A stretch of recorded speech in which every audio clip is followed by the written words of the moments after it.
বিষ্ণু বলেছেন উনজুরু ইলা মান হুয়া আসফালা মিন, তোমার চেয়ে যে খারাপ আছে ওর দিকে তাকাও। ওয়ালা তানজুর মান হুয়া আ'লা মিন, তোমার চেয়ে যে ভালো আছে ওর দিকে তাকায়ও না, তোমার চেয়ে যে খারাপ অবস্থানে আছে ওর দিকে তাকাও। অনেকে নিজের অবস্থান নিয়ে সুখী না, এরকম আছে না নাই? আল্লাহ আমার এটা দিল না রে, ওইটা দিল না রে, পাইলাম না রে, কিচ্ছু হয় না, কি করব জীবনে, হতাশ। আসলে আছে কিন্তু অনেক, কিন্তু শুকরিয়া নাই, ডাকাত, ঠিক কি না? নিজের অবস্থান নিয়ে সুখী না, কিন্তু অনেক লোক আছে তারা আপনার অবস্থানে পৌঁছতে চায়। তাদের দিকে তাকিয়ে দেখেন, আপনি যে অবস্থানে আছেন এই অবস্থানে পৌঁছাটা অনেকের কাছে স্বপ্ন। তারা প্রতিনিয়ত সংগ্রাম আর স্ট্রাগল করে যাচ্ছে আপনার অবস্থানে পৌঁছতে, আর আপনি এটা নিয়ে সন্তুষ্ট না।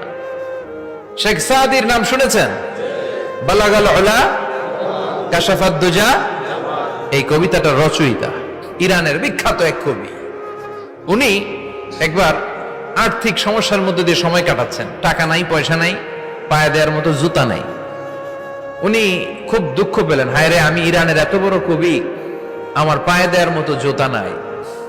দুঃখ ভরা মন নিয়ে রাস্তায় হাঁটতে বেরোলেন। হাঁটতে হাঁটতে হঠাৎ দেখলেন একটা লোক শুয়ে শুয়ে কাঁদছে, ওই লোকটার দুইটা পাই নাই, পাই নাই। উনি সেজদায় পড়ে গেলেন, আল্লাহর কাছে ক্ষমা চাইলেন, আল্লাহ অনেক দিয়েছো, শুকর আলহামদুলিল্লাহ। এজন্য যেই পরিস্থিতিতেই থাকি না কেন আমরা কি পড়বো? জোরে বলেন, কি পড়বো? এজন্য কানাতু মিনাল ইসলাম, অল্পে তুষ্ট থাকার নাম হলো ইসলাম। সম্পদ লাগবে কিন্তু সম্পদের পাহাড় লাগবে না, ঠিক কি না? অল্প খান, অল্প পড়েন, অল্প জামান, অল্পের ভেতরে বরকত ঢুকায়া দিছে কে?